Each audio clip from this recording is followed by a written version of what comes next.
dan kita tidak tahu ada apa di balik itu. Firman Subagio, Misbakun dari Golkar berupaya untuk menghambat sehingga terjadinya pengesahan itu bisa tertunda, karena di pleno kemarin mereka bilang bahwa tidak quorum, padahal aturannya sudah jelas. Ratusan orang yang tergabung Asosiasi Televisi Siaran Digital Indonesia atau ATSDI menggelar unjuk rasa di depan gedung DPR RI atas penyanderaan revisi Undang-Undang Penyiaran yang hampir 10 tahun belum diselesaikan DPR. Aksi unjuk rasa ini digelar di depan gerbang DPR RI Senayan, Jakarta, Kamis siang. Ketua Umum ATSDI Eris Munandar bilang, unjuk rasa ini sebagai langkah untuk kembali mendorong DPR RI supaya secepatnya menyelesaikan revisi Undang-Undang Penyiaran. Eris menambahkan selain unjuk rasa, pihaknya juga menyampaikan 4 poin penting terkait RUU Penyiaran. Bahwa kita ini adalah pelaku industri media, otak kita adalah otak bisnis. Tapi kalau berbicara bangsa dan negara, itu kita di atas segala-galanya, gitu kan. Jadi kita harus menomorduakan skala bisnis jikalau bangsa dan negara memanggil kita. Kita mendesak undang-undang penyiaran ini segera tuntas karena kepentingan bangsa dan negara di atas segala-galanya.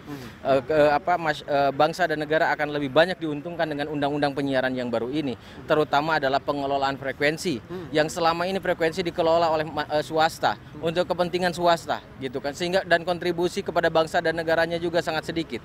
Kalau kita merujuk kepada Undang-Undang Dasar 45 Pasal 33 bahwa bumi, air, dan kekayaan alam itu dikuasai oleh negara, frekuensi ini adalah kekayaan alam yang terbatas dan harus dikuasai oleh negara.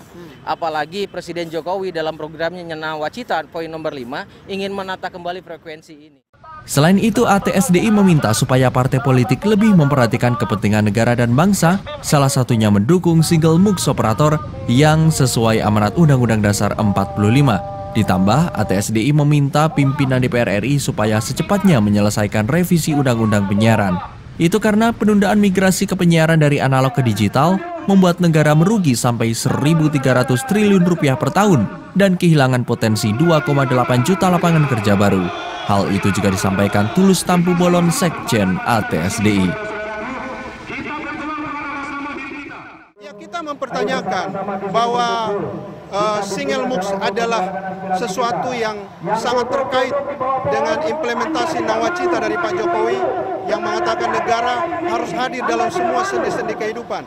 Nawacita begitu merakyat, oleh karena itulah mestinya single MUX adalah salah satu cara sistem yang paling fair, yang paling adil bagi bangsa kita dalam industri penyiaran, di mana seluruh industri akan diperlakukan sama, tidak lagi dikuasai oleh para kapitalis-kapitalis, tapi seluruh rakyat Indonesia akan merasakan keadilan bersama. Oleh karena itulah single MUX harus dikawal, bukan lagi multi MUX. Kalau masih ada partai-partai lain yang memilih multi MUX, kami meragukan nasionalisme mereka.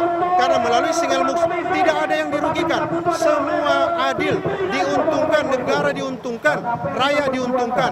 Kenapa kita memilih yang lain kalau ada yang menguntungkan semua bangsa dan negara kita? Di samping itu, ATSDI meminta supaya industri penyiaran digital yang sudah melakukan uji coba selama 2 tahun bisa secepatnya bersiaran dalam rangka mendukung visi misi nawacita Jokowi JK di bidang penyiaran. Sementara itu, Roni Agustiar, General Manager Badar TV, sangat menyayangkan RUU Penyiaran yang terkesan diulur-ulur DPR RI, mengingat RUU ini sudah tertahan 9 bulanan di Balik. Padahal kalau dikalkulasi dan dimaksimalkan bisa selesai secepatnya.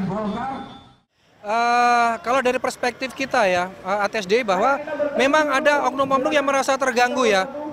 Konglomerat, kapitalis ini merasa terganggu dengan hadirnya TV digital karena keuntungan mereka akan berkurang tentu saja. Tetapi kita lihat bahwa yang terjadi saat ini tayangan-tayangan yang tidak bermutu, sinetron yang mengajarkan pada anak-anak kita untuk berlaku konsumtif dan lain sebagainya. Itu tidak akan terjadi ketika Undang-Undang Penyiaran ini diberlakukan. ATSDI berharap dalam rapat pleno 16 Oktober, DPR bisa secepatnya menyelesaikan RUU Penyiaran. Dan kalau masih diulur-ulur, ATSDI bakal melakukan aksi lagi. Tim Liputan Badar TV, Jakarta.